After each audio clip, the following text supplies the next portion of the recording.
ಕೊಟ್ಟು ಅವಳಿಗೊಂದು ಚೈತನ್ಯ ತುಂಬ್ತಾರೆ, ಉತ್ಸಾಹ ತುಂಬ್ತಾರೆ ಅವಳಿಗೆ.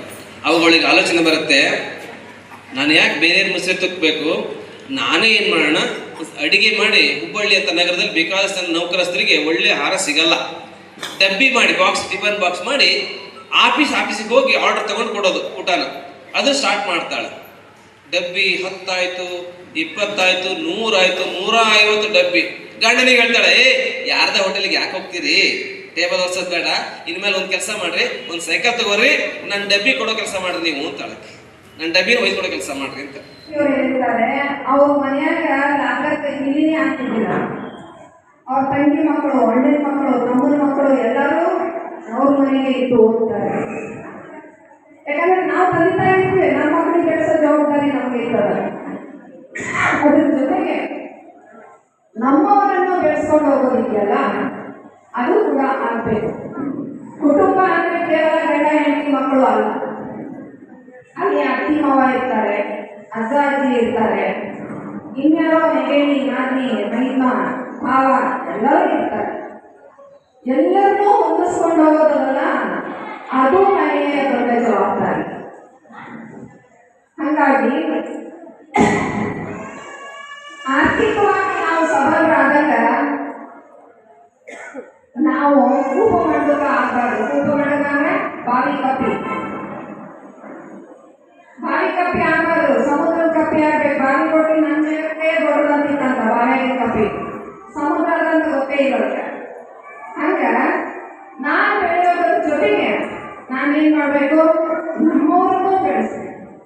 ಆವಾಗ ಏನಾಗುತ್ತೆ, ಒಂದು ಕುಟುಂಬ ಅನ್ನೋದು ಸಮರಸವಾಗಿ ಹೋಗ್ಲಿಕ್ಕೆ ಸಾಧ್ಯ ಆಗುತ್ತೆ. ಅದಕ್ಕೊಂದು ಸ್ವಲ್ಪ ತ್ಯಾಗ ಬೇಕಾಗುತ್ತೆ, ದೊಡ್ಡ ಮನಸ್ಸೇಕಾಗ್ತದೆ. ಹಾಗಾಗಿ ನಾವು ಎಷ್ಟೋ ಹಿಂದೆ ನಮ್ಮ ಮನೆ ಪಕ್ಕ ಒಬ್ರು ಜೈನರ ಮನೆ ಇತ್ತು. ಒಬ್ಬ ಅರಸ ಹೆಣ್ಮಗಳಿಗೆ ಯಾರೂ ಇದ್ದಿದ್ದಿಲ್ಲ. ಕೊನೆ ತನಕ ಆ ಹೆಣ್ಣುಗಳನ್ನ ನೋಡ್ಕೊಂಡವರು ನಮ್ಮ ಮನೆ ಪಕ್ಕದ ಜೈನ. ಇಂಥ ಒಂದು ಮನಸ್ಥಿತಿ ನಾವು ಬಂದರೆ ಸಾಮರಸ್ಯ ಅನ್ನೋದು ದೊಡ್ಡದಲ್ಲ, ಬೇಕಾದಂಗ. ಅದಕ್ಕೆ ಹೇಳ್ತೀನಲ್ಲ, ಹೆಣ್ಮಕ್ಳು ದುಡ್ಡು ಕೂಡಲೇ ಗಂಟು ಕಟ್ಟೋದಲ್ಲ, ಬಂಗಾರ ಬಳೆಯಿಟ್ಟು ಬೈಬೇಡ ಬಡವ್ರನ್ನ ಅಂತ ನಮ್ಮ ಜಾನಪದ ಗಟ್ಟಿ ಬಹಳ ಸೊಗಸಾಗಿ ಹೇಳ್ತಾರೆ. ಬಂಗಾರ ಬಳೆ ಇಟ್ಕೊಂಡು ಕೂಡಲೇ ಬಡವ್ರನ್ನ ನೀರವಾಗಿ ನೋಡ್ಬೇಕು ಅಂತಲ್ಲ. ಬಡವರು ಮನುಷ್ಯರೇ, ಶ್ರೀಮಂತರು ಮನುಷ್ಯರೇ. ಬಡವರು ತಿನ್ನೋದು ಅನ್ನನೇ, ಶ್ರೀಮಂತರು ತಿನ್ನೋದು ಅನ್ನನೇ. ಶ್ರೀಮಂತರು ಬಂಗಾರ ತಿನ್ನಲ್ಲ, ಬಡವರು ಮಣ್ಣು ತಿನ್ನಲ್ಲ. ಇದನ್ನ ನಾವು ಅರ್ಥ ಮಾಡಿಕೊಂಡ್ರೆ ಜೀವನ ಬಹಳ ಸರಳವಾಗಿರುತ್ತೆ. ಹೊಂದಿಕೊಂಡು ಕೌಟುಂಬಿಕದ ಜೀವನದೊಳಗೆ ಹೊಂದಿಕೊಂಡು ಬಾಳ್ತಾಳೆ ಅವಳು. ಹೇಗೆ ಅಕ್ಕಪಕ್ಕದವ್ರ ಮನೆಯೊಳಗೆ ಏನಾರೇ ಇದ್ರೂ ಹೋಗ್ಬೇಕಾಗ್ತದೆ ಅವಳು. ತಾನು ತನ್ನ ಮಕ್ಕಳನ್ನು ತೊಡಗಿಸಿಕೊಂಡು, ಯಾಕಂದರೆ ಅಲ್ಲಿ ಒಂದು ಸಾಮರಸ್ಯ ಅವಳು ಕಾಣ್ಕೋಬೇಕಾಗ್ತದೆ, ಇಲ್ಲ ಅಂದರೆ ಕಷ್ಟ ಅನುಭವಿಸ್ಬೇಕಾಗ್ತದೆ. ಬದಲಾವಣೆ ನಿಸರ್ಗದ ನಿಯಮ. ಈಗ ಮೇಡಮ್ ಅವ್ರು ಹೇಳ್ದಂಗೆ ನಾನು ಬೆಳಿಗ್ಗೆ ನಸಿಕಿನೊಳಗೆ ಸುಮಾರು 4 ಗಂಟೆಗೆ ಎದ್ದು ರಾತ್ರಿವರೆಗೂ ಸುಮಾರು 18 ತಾಸುಗಳವರೆಗೆ ಕೆಲಸ ಮಾಡ್ತೇನೆ. ಅದು ನಾನು ಒಬ್ಬಳೇ ಮಾಡಲ್ಲ, ನಮ್ಮ ಮನೆಯವರಿಗೂ ಮಕ್ಕಳಿಗೂ ಎಲ್ಲರಿಗೂ ತಗೊಂಡೇ ಆ ಕೆಲಸ ಮಾಡ್ತೀನಿ. ಹಾಗೆ ಕುಟುಂಬ ಒಂದು ಉಚ್ಚ ಮಟ್ಟಕ್ಕೆ ಏರ್ಬೇಕಾದ್ರೆ, ಕುಟುಂಬದೊಳಗೆ ಸಾಮರಸ್ಯ ಸ್ವಾಸ್ಥ್ಯ ಕಾಪಾಡಿಕೊಂಡು ಹೋಗಬೇಕಾದ್ರೆ ನಮಗೆ ಎಲ್ಲರ ಸಹಕಾರ ಸಹಾಯ ಬೇಕಾಗ್ತದೆ. ಅದಕ್ಕೆ ಕುಟುಂಬ ಅಂದರೆ ಆರೋಗ್ಯ ದೃಷ್ಟಿಯಿಂದನೂ, ಆರ್ಥಿಕ ದೃಷ್ಟಿಯಿಂದನೂ, ಕೌಟುಂಬಿಕ ದೃಷ್ಟಿಯಿಂದನೂ, ಸಾಮಾಜಿಕ ದೃಷ್ಟಿಯಿಂದನೂ ಮೇಲೆತ್ತಬಲ್ಲ ಹೆಣ್ಣು ಮಕ್ಕಳು. ಕುಟುಂಬದಲ್ಲಿ ಸಾಮರಸ್ಯ ತರಲಿಕ್ಕೆ ಅವರಿಂದ ಸಾಧ್ಯ ಆಗ್ತದೆ. ಹಾಗೆ ಆಗ್ತದ. ವಾತಾವರಣ ಈಗ ತಾನೇ ಸರ್ ಹೇಳಿದ್ರು, ಕಾಲ ಕೆಟ್ಟಬೇಕು ಕಾಲ. ನಮ್ಮ ತಾತನೂ ಅದೇ ಹೇಳಿದ್ರು, ನಮ್ಮ ತಂದೆನೂ ಅದೇ ಹೇಳಿದ್ರು, ಅವ್ರು ಹಿಂದಿನವರು ಕಾಲ ಕೆಟ್ಟೋಯ್ತು ಅಂತಾನೆ ಹೇಳಿದ್ರು. ಅವ್ರು ಹೇಳಿದಂಗೆ ಕಾಲ ಕೆಟ್ಟಿರೋದಿಲ್ಲ, ನಮ್ಮ ಮನಸ್ಸುಗಳು ಕೆಟ್ಟಿರ್ತವೆ. ಹಾಗಾಗಿ ನಾವು ಸ್ವಲ್ಪ ಉದಾರವಾಗಿ ಯೋಚನೆ ಮಾಡೋದನ್ನು ಕಲಿತರೆ, ನನ್ನ ಮಕ್ಕಳು ಅಷ್ಟೇ ಓದ್ಲಿ, ನನ್ನ ನೆಗಡಿ ಮಕ್ಕಳು ಯಾಕೆ ಓದ್ಬೇಕು ಅಂತ ಯೋಚನೆ ಮಾಡಲಾತೆ. ಯಾಕಂದ್ರೆ ಡಾಕ್ಟರ್ MM ಕಲಬುರ್ಗಿ ಅವರು ಹೇಳ್ತಾರೆ, ಅವ್ರ ಮನೆಯಾಗ ಲಾಕರ್ಗೆ ಇಲ್ಲಿನೇ ಆಗ್ತಿದ್ದಿಲ್ಲ. ಅವ್ರ ತಂಗಿ ಮಕ್ಕಳು, ಅಣ್ಣನ ಮಕ್ಕಳು, ತಮ್ಮನ ಮಕ್ಕಳು ಎಲ್ಲರೂ ಅವ್ರ ಮನೆಗೆ ಇದ್ದು ಓದ್ತಾರೆ. ಚಂದ ಮುತ್ತಿನ ಮೂಗುತಿ ಚಂದ, ಬಿತ್ತಿದರ ಹೊಲ ಚಂದ, ಅತ್ತಿ ಸೊಸಿ ಒಂದಾಗಿ ಇರುವಂಥ ಮನಿ ಚಂದ, ಮನಸ್ಸಿಗೆ ಆನಂದ ಮದಿವಿದ್ದಾನ ನನ್ನ ಹಿಂದ, ಮನಸ್ಸಿಗೆ ಆನಂದ ಮದಿವಿದ್ದಾನ ನನ್ನ ಹಿಂದ.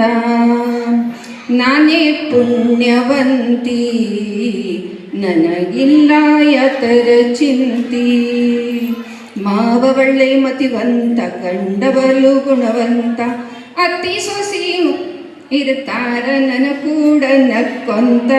ನಾನೇ ಪುಣ್ಯವಂತಿ ನನಗಿಲ್ಲ ಯತರ ಚಿಂತಿ, ನನಗಿಲ್ಲ ಯತರ ಚಿಂತಿ. ಕೀರ್ತಿ ಬೀಗತಿ ನನ್ನ ಬೀಗತಿ, ನಾಡಾಗಿಲ್ಲದ ಬೀಗತಿ, ನಾಡಾಗಿಲ್ಲದ ಬೀಗತಿ, ಕೇಳಿರವ್ವಾಕಿ ಕೀರ್ತಿ. ಶಿರ ಮಾಡ್ಯಾಳ ಸಕ್ಕರಿ ಇಲ್ದ ಬಲು ಜುಗ್ಗವು ನನ್ನ ಬೀಗತಿ, ಬಲು ಜುಗ್ಗವು ನನ್ನ ಬೀಗತಿ, ಶಿವಮೊಗ್ಗ ತನಕ ಕೀರ್ತಿ, ಬಲು ಜುಗ್ಗವು ನನ್ನ ಬೀಗತಿ, ಶಿವಮೊಗ್ಗ ತನಕ ಕೀರ್ತಿ. ಹೆಂಗರ ಇರಲಿ ಏನರಾಗಲಿ ನಾನು ನೀನು ಗೆಳತಿ, ಇರ್ತೇವೆವ್ವ ಜೀವನದಾಗ ಮಾಡಿಕೊಂಡ ಹೊಂದಾಣಿಕೆ, ಇರ್ತೇವೆವ್ವ ಜೀವನದಾಗ ಮಾಡಿಕೊಂಡ ಹೊಂದಾಣಿಕೆ.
ಮಾನವ ಹಕ್ಕು ಕೇಳಿದೆ ಎಲ್ಲೆಡೆ ಈ ಕೂಗು,